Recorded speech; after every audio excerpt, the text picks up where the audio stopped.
Well, hello YTPC. Scott, Night Train Piper here, wishing you all a Merry Christmas.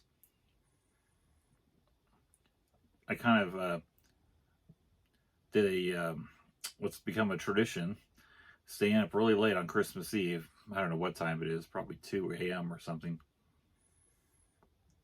I was wrapping presents, filling stockings, doing all that stuff. Everything Santa's supposed to do.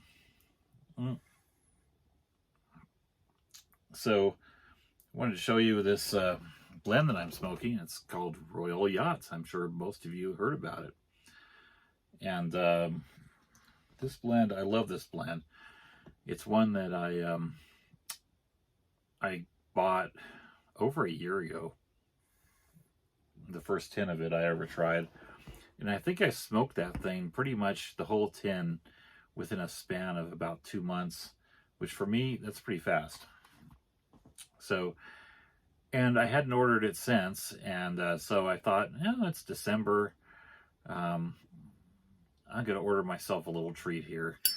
And I would think it was on Cigar Bids, yeah. And I found it on Cigar Bids, and I got two tins of it. So I'm going through this one, and I've got another one sealed sitting over there in my cellar. And I really like this blend. I haven't reviewed it yet, I don't think. I'm not sure. It's a pure Virginia blend. And what does it say here? It says it has yellow and bronze Virginia. So it's not the sweet red Virginias, but it's the other ones. It's got a plum topping to it. And the other thing about it is it's pretty strong in nicotine. The flavor is, like I said, there's a plum topping. You do get that.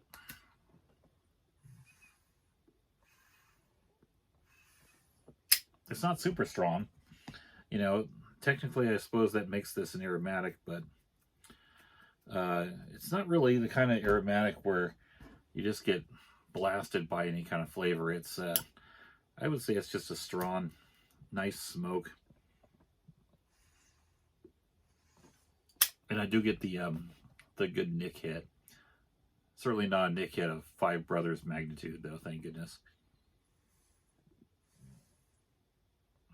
So earlier tonight, what did we do? Well, I sang in the choir. The end of kind of a long weekend for me. Doing lots of different things. So we had 2 Christmas Eve services. And the choir had to sing 2 songs in each one. So, as well as just supporting the music in general. And so we were sitting up there on stage. And I was sitting next to a lady who's a true lady. She surprised me kind of this time, though. We were sitting there, and she suddenly points up from the ceiling. This is a high vaulted ceiling in our church. There's a spider, and it has come down on a single strand of web all the way down, and it's suspended above our heads as we sit there, suspended about 5 feet above our heads, and we're both looking at it going, oh man, it is a big spider too. So me being the practical biologist and having observed this before, I blew on it, you know.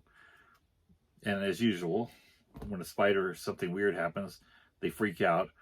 And it did freak out, and it started to try to go back up the web, which was what I wanted it to do. However, it was too heavy to pull itself all the way up, and so instead it fell and went plop. And this lady sitting next to me, she stomped that sucker so quickly, it just made me laugh. She went kind of an eek, and this is in the middle of the service. I don't know what was going on, and she just stomped that sucker. It was wonderful. It was pretty funny. So, service went well, though. That was a funny little anecdote. We had a candlelight service, so we ended in the dark with candles, not real candles, the safe candles that they use nowadays. And so, anyway, I'm now done wrapping presents, and I'm just going to have this little smoke, and then I'm going to go to bed. So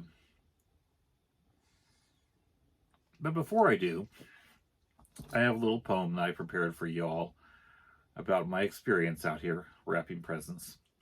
So without further ado, I'm going to go into that right now, so enjoy. A reading for Christmas Eve. 'Twas the night before Christmas, when all through the house not a creature was stirring, except me wrapping presents. The stockings were hung by the chimney with care, in hopes that St. Nicholas soon would be there. The children were nestled all snug in their beds, while visions of sugar plums danced in their heads. And Mama in her nightgown, and me down in my shed, wrapping presents for everyone, trying not to fall asleep dead. When up on the roof there arose such a clatter, I said, "Hey, who's there?" wondering what was the matter. Away to the door I flew like a flash. I flung it open and out I went with a dash. The moon was quite bright on the non-snowy ground, and the stars were so nice.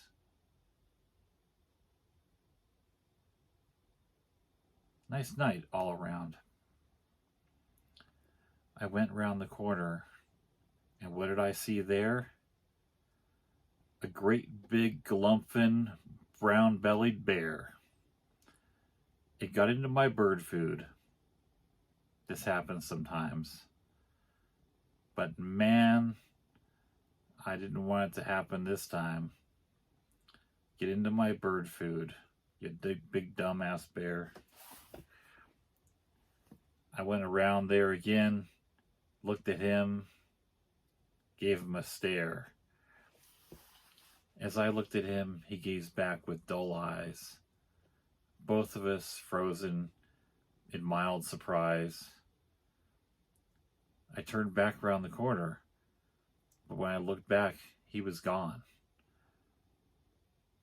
But I knew he was close, because it hadn't been long. And I looked by the woods, in the field, in the fen, and I saw him paused, standing out in the open. He had a broad face and a little round belly that shook as he stood there, kinda, like a bowl full of jelly. He was chubby and plump, a right jolly old bear. Then he bounded into the woods and was no longer there.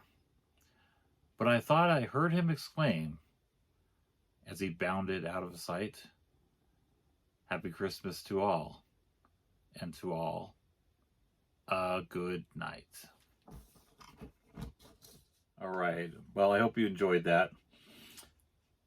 I'm going to wish you all a Merry Christmas. I'm going to finish my smoke here, my royal yacht, and then I am going to hit the sack because I am getting more and more tired as I sit out here. Not too tired to finish this bowl, though. So I wish you all, again, a Merry Christmas, and I'll talk to you all soon.